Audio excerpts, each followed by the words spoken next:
يسعد صباحكم او مساكم اينما كنتم. انا رفيق عادل وانتم بتتابعوا برنامج اصل الحدوته. كل سنه وانتم طيبين بمناسبه عيد الفطر المبارك. يا رب دايما بالخير والصحه ينعاد علينا، ودايما نفضل متواصلين مع بعض بنناقش سلبيات وايجابيات في حياتنا، بنحاول ننور شويه الطريق للجميع وانا اولكم. مظاهر العيد زمان، ويلا نعرف الحدوته سوا.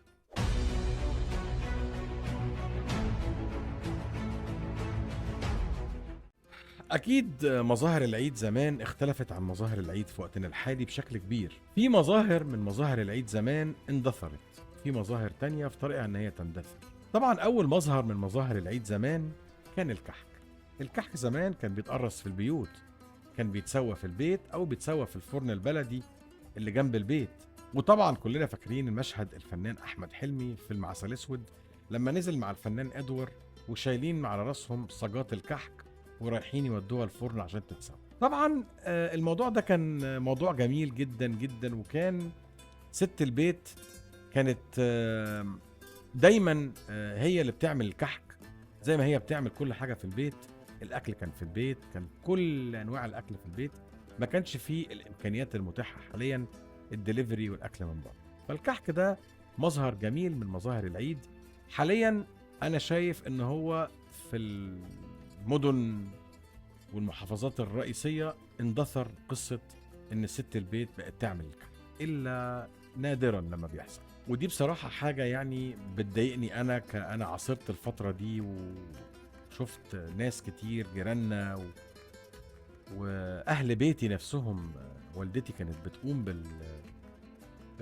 بعمل الكحك والبوتيفور وكل الحاجات الخاصة بالأعياد، من أكل ومن من كل حاجة بصراحة. المظهر التاني من مظاهر العيد اللي هي ممكن تكون اندثرت، الزيارات العائلية.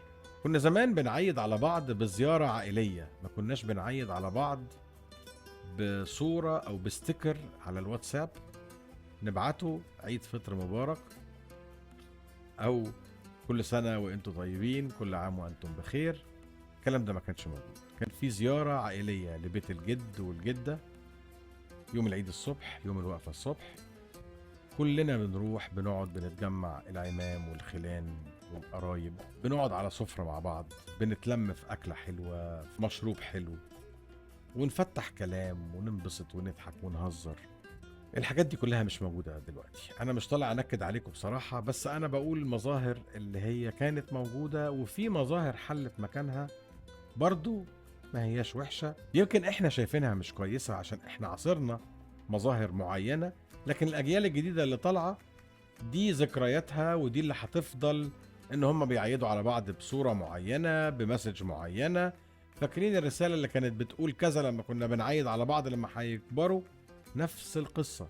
كل جيل بيقول على نفسه جيل الوسط، عصر اللي قبله وعصر اللي بعده. فالموضوع مش عيب، احنا مش بنقارن، احنا بنقول ذكريات.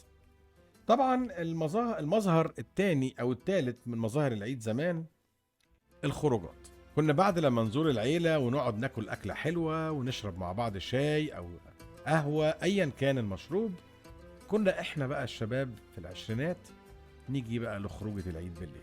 دي كان ليها شوية طقوس. في أماكن كانت بتفتح جديد كنا بنحب نروح نجربها، وفي أماكن تانية كانت قديمة قبلنا من الأجيال اللي قبلينا كنا برضو بنروح الأماكن دي كنوع من أنواع الذكريات. افتكر مثلا مطعم ذا بلين او الطائره اللي كان فتح في طريق المطار.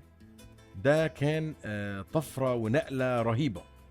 اول لما فتح ده كنا على طول في كل عيد نروحه، لانه كان لطيف، كان على شكل طياره بجسم طياره من بره، والمطعم كان حلو جدا ومشروباته حلوه واكله حلو. الخروجه التانية كانت ملاهي السندباد. اللي فاكر منكم ملاهي السندباد اللي كانت في النزهه الجديده، او اللي اتسمت بعد كده بعد في بدايه التسعينات بالنزهه الجديده؟ كنا عارفين ان في ملاهي اسمها ملاهي السندباد. حاجه رابعه او مظهر رابع من مظاهر العيد، وهي كانت الطبق اللي طالع نازل ما بين الجيران. وطبعا برضو ده كان مشهد من فيلم الفنان احمد حلمي عسل اسود، لما الطبق كان بيفضل طالع نازل ما بين الجيران وبعضهم، وده كان دليل المحبة والود واللي بين الجيران الدائم. بصراحة المحبة والود الدائم ما بين الجيران. برضو دلوقتي هتلاقي ان الجيران اصبحوا في تباعد او في انكماش ما بين كل جار.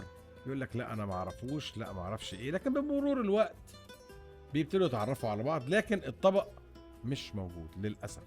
دلوقتي بقينا بنجيب من بره الكحك، وبنجيب من بره البوتيفور، بنجيب من بره الغريبه والكنافه في رمضان. بمناسبه رمضان الشهر الكريم، ما كانش في حد بياكل كنافه بره البيت او قطايف بره البيت، الا يمكن لما كبرنا شويه كان كل حاجه بتتعمل في البيت. الكنافه، البسبوسه، القطايف بكل انواعها، كل ده كان جوه البيت. الكشري كان جوه البيت.